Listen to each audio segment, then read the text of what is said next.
किसान एवं बागवान साथियों नमस्कार।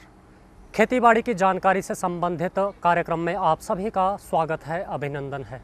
कृषक मित्रों, आज के कार्यक्रम में हम आपकी मुलाकात एक ऐसे प्रगतिशील किसान से करवाने जा रहे हैं जिन्होंने कृषि के क्षेत्र में नई ऊंचाइयों को हासिल किया है। यूसुफ खान, कार्यक्रम में आपका स्वागत है।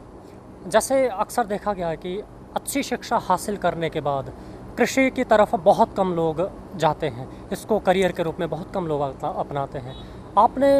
पोस्ट ग्रेजुएशन स्तर की शिक्षा हासिल करने के बाद किस प्रकार आप कृषि की तरफ अग्रसर हुए, कैसे आपने इस व्यवसाय की शुरुआत की और वर्तमान में आप कृषि के क्षेत्र में किन किन गतिविधियों में जो है काम कर रहे हैं? स्कूलिंग के बाद मैंने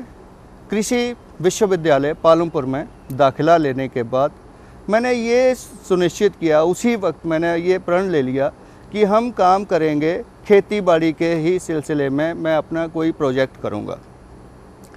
और जब मेरी वहाँ पे शिक्षा जारी थी तो उस वक्त क्या हुआ कि प्रोफेशनल कोर्सेज शुरू हुए एग्रीकल्चर यूनिवर्सिटी पालमपुर में,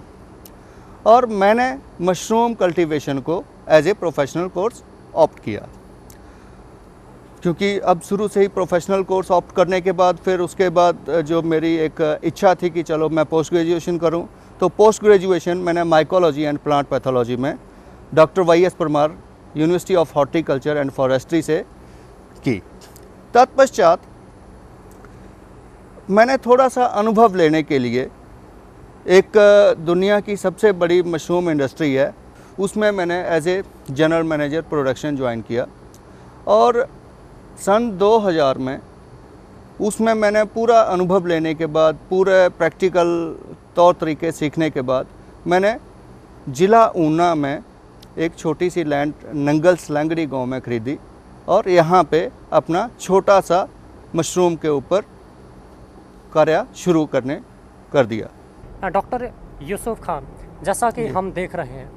कि मशरूम से शुरुआत करने के साथ साथ और व्यवसाय भी आप कृषि से संबंधित कर रहे हैं। जैसे आपने पॉली हाउस को स्थापित किया है जिसमें आप सब्जियों के साथ साथ और भी कृषि संबंधी फसलों का उत्पादन कर रहे हैं, तो इसकी शुरुआत आपने कैसे की और इसके साथ साथ आपको कितना इससे और लाभ हो रहा है, और आज आप कितनी फसलों को जो है उत्पादन अपने खेतों में कर रहे हैं? खुम्ब उत्पादन के साथ साथ मैं कुछ और भी थोड़ी सी विविधीकरण करना चाहता था, और ऐन मौके के ऊपर, सही वक्त के ऊपर जिसे हम बोलें, सन 2011 में कृषि विभाग की तरफ से संरक्षित खेती का जो एक तरह से मैं बोलूँगा नारा शुरू हुआ, तो उसमें मैंने भी थोड़ा सा सोचना शुरू किया, क्योंकि एक एजुकेटेड फार्मर होते हुए मैंने ये सोचा कि हम थोड़ा सा मॉडर्न एग्रीकल्चर टेक्निक्स को अपनाएं और उसके ऊपर थोड़ा सा काम करें। तो इस तरह से मैंने सोचा कि इस काम को शुरू किया जाए, और मैंने 1000 स्क्वायर मीटर का अपना एक ग्रीन हाउस इंस्टॉल करवाया कृषि विभाग की तरफ से, जो कि उस वक्त अपने 80% अनुदान के ऊपर बनाया गया था। और उसमें मैंने शुरुआत की थी जैसे कि टमाटर की खेती, खीरे की खेती,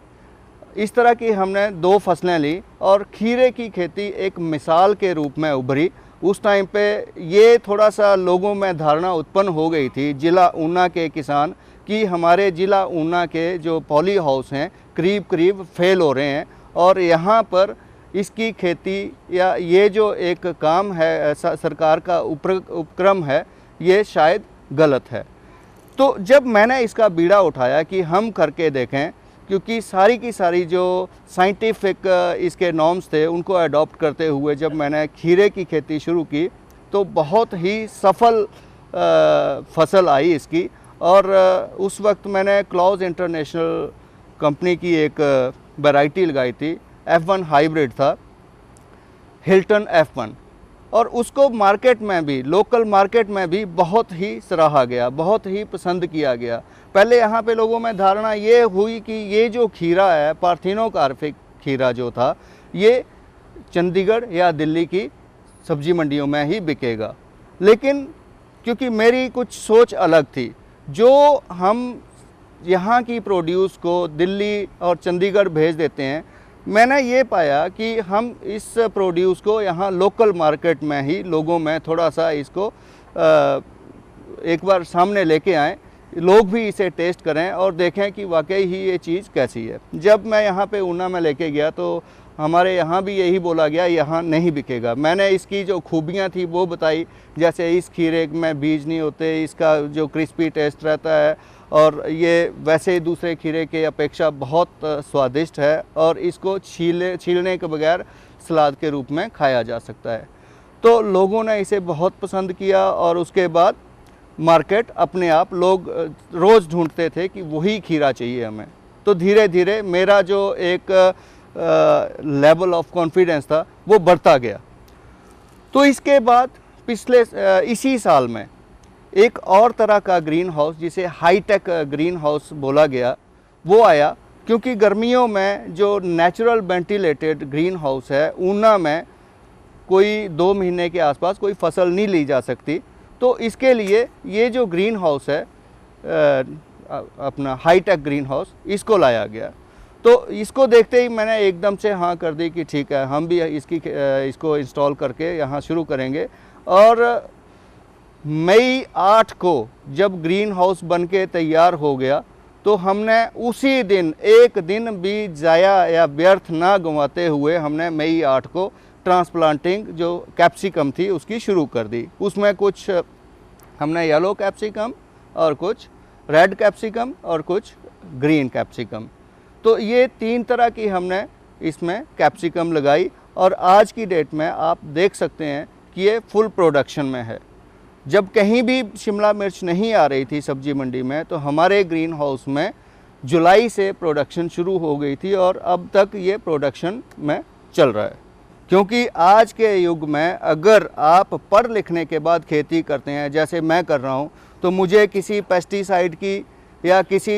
सॉइल टेस्टिंग की कैसे क्या करना, कौन सी न्यूट्रिशन कब चाहिए, कौन सा पेस्टिसाइड कब इस्तेमाल करना, क्या चीज़ डायग्नोस होती है, तो मुझे किसी के ऊपर डिपेंड होने की आवश्यकता नहीं है। हाँ, अगर कई अपडेट्स जो चाहिए हैं वो उसके लिए कृषि विभाग के अधिकारी, एक्सटेंशन ऑफिसर्स हैं या फिर एग्रीकल्चर यूनिवर्सिटीज़ के हैं, तो हम उनसे सीधा संपर्क रखते हैं कि कोई अपडेट है या किसी तरह की हमें भी कई ज़रूरत पड़ती है तो उसमें हम कुछ भी मॉडिफिकेशन कर सकते हैं उस हिसाब से। तो पढ़ लिखने के बाद काम करने का आनंद ही कुछ और है, क्योंकि आप कमर्शियल रूप में, इंडस्ट्रियल रूप में जब खेती करते हैं तो आय और व्यय का पूरा हिसाब रखा जाता है। जैसे कि हम संरक्षित खेती कर रहे हैं तो उसकी क्वालिटी, उसकी जो गुणवत्ता है, उसका जो स्वाद है, उसका सब कुछ जो है, जो बाहर की खेती से उसके मुकाबले में बहुत ही बढ़िया है। ये लोगों की फीडबैक भी है और हमने भी इस चीज़ को पाया है। कृषक मित्रों, जैसा कि आप देख रहे हैं, डॉक्टर यूसुफ खान ने किस प्रकार अपने व्यवसाय की शुरुआत की। अक्सर लोग अच्छी शिक्षा हासिल करने के पश्चात नौकरी की ओर ज़्यादा रुचि दिखाते हैं, लेकिन डॉक्टर यूसुफ खान एक ऐसे सफल कृषक है जिन्होंने कृषि को स्वैच्छिक व्यवसाय के रूप में चुना, स्वरोजगार के जरिए के रूप में अपनाया और आज ये अपने व्यवसाय के स्वयं मालिक हैं और औरों को भी रोज़गार उपलब्ध करवा रहे हैं। इसलिए हम आपसे भी ये उम्मीद रखते हैं कि आप भी इसी तरह के कृषि से संबंधित स्वरोजगारों को अपनाएं और अच्छी आर्थिकी को कमाते हुए अपने आप को इस क्षेत्र में स्थापित करें। डॉक्टर यूसुफ खान, आप हमारे कार्यक्रम में आए और आपने अपने अनुभव को हमारे कृषक मित्रों के साथ साझा किया, इसके लिए आपका बहुत बहुत धन्यवाद। Thank you. कृषक मित्रों, अभी हमारे साथ हैं कृषि विभाग ऊना में विषयवाद विशेषज्ञ के पद पर कार्यरत डॉक्टर अश्विनी दत्ता। डॉक्टर अश्विनी, कृषि दर्शन में आपका स्वागत है, अभिनंदन है। डॉक्टर साहब, हमारे किसान साथियों को आप ये बताएं कि कृषि विविधीकरण क्या है, इसका क्या उद्देश्य है और संरक्षित खेती का क्या महत्व है और हमारे प्रदेश में इसकी क्या संभावनाएं हैं और संरक्षित खेती का किसानों की आर्थिकी से क्या संबंध है। इसमें हम जो पारंपरिक खेती है उससे हट कर के हमने ये देखना है कि हमारे को किस क्षेत्र में ज़्यादा से ज़्यादा हमारी आर्थिकी का महत्व, हमारे को आर्थिकी में हमारे को ज़्यादा से ज़्यादा पैसे मिल सके और हमारी आर्थिकी बढ़ सके। जैसे कि आपको पता है कि हमारे जो पूर्वज थे और जैसे आजकल हमारी वैज्ञानिक ढंग से खेती भी होने लग पड़ी है, तो इसमें हमने सबसे पहले ये देखा है कि जो हम परंपरागत ढंग से जो खेती करते हैं, जैसे हम गेहूँ के बाद मक्की करते हैं, या आप धान के बाद आप उसमें वीट का जो आप सोइंग करते हैं, इसको अगर हम परंपरागत खेती को छोड़ करके अगर हम वैज्ञानिक ढंग से उसमें सब्जियों की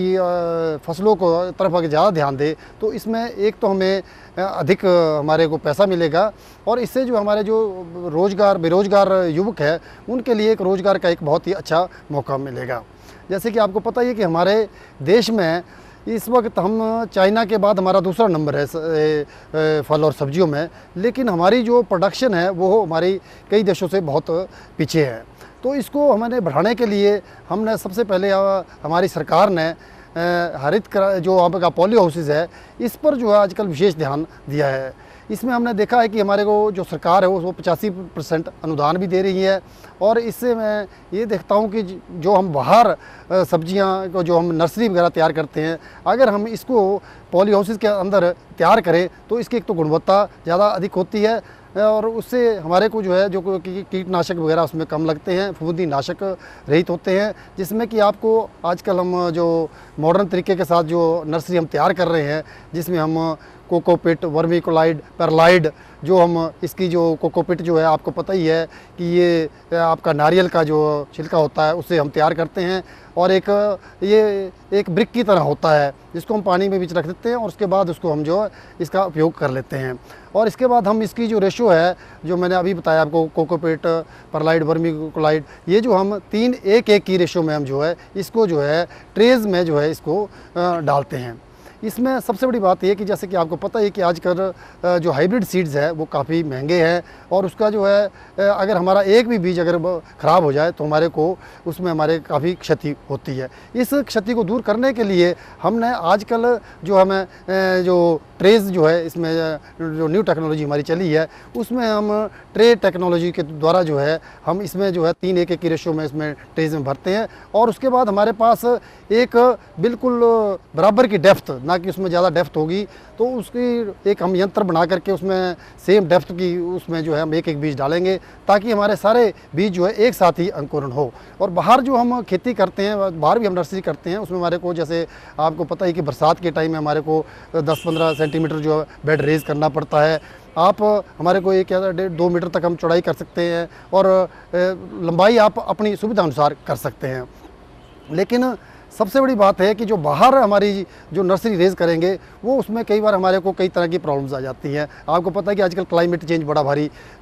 आज बड़ी तेज़ी के साथ हमारा क्लाइमेट चेंज हो रहा है। जैसे आजकल ही हम देख रहे हैं ऊना के क्षेत्र में आजकल कोई पूरा महीना हो गया है बारिश नहीं पड़ी है, और कई बार अगर बारिशें पड़ती है तो बहुत ही ज़्यादा बारिशें पड़ती है, और जब ओलावृष्टि होती है तो उससे भी हमारी क्षति हो जाती है। और हमारे जो आवारा पशु है, जैसे कि आप जो आजकल जहाँ भी हम कई कैंपस में जाते हैं तो हमारे मैक्सिमम कृषक भाई यही पूछते हैं कि इनसे हमारे को निजात कैसे मिल सके। तो जैसे अब बंदर है, दूसरे हैं, तो इसके लिए हमने जो है हमारी सरकार ने जैसे पॉली हाउसेस के अंदर जो है अगर हम इस ढंग से नर्सरी रेज करें, एक हमारा एक औद्योगिक इसमें हमारे को एक हमारे जो बेरोजगार भाई है उनको एक बड़ा रोजगार मिल सकता है। और साथ में हम जो है इसमें आपका जो बाहर का क्षेत्र है, अगर अंदर हम नर्सरी तेज करेंगे तो हम जो बाहर का एरिया है उसका क्षेत्रफल भी हम सब्जियों का बढ़ा सकते हैं। अंदर तो हम इसमें जैसे कि आपको पता ही है कि इसमें हम जो है 5 से 10-15 टाइम जो है उत्पादन को बढ़ा सकते हैं, सब्जियों का उत्पादन बढ़ा सकते हैं। लेकिन सबसे बड़ी बात यह है कि जो नर्सरी की जो टेक्निक्स जो मुझे सबसे अच्छी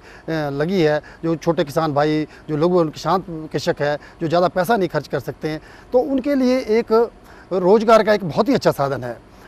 डॉक्टर अश्विनी दत्ता, आप हमारे आज के कार्यक्रम में आए और आपने हमारे किसान साथियों को विभाग द्वारा चलाई जा रही उनके फ़ायदे की योजनाओं के बारे में महत्वपूर्ण जानकारी दी। इसके लिए आपका धन्यवाद। कृषक मित्रों, ये था हमारा आज का कार्यक्रम, जिसमें हमने एक कृषि विषयवाद विशेषज्ञ से विभाग द्वारा उनके फ़ायदे के लिए चलाई जा रही योजनाओं के बारे में जानकारी ली, और साथ ही साथ एक सफल कृषक के अनुभव भी साझा किए। इसी के साथ कार्यक्रम को संपन्न करने की अनुमति दे। आप सभी को नमस्कार।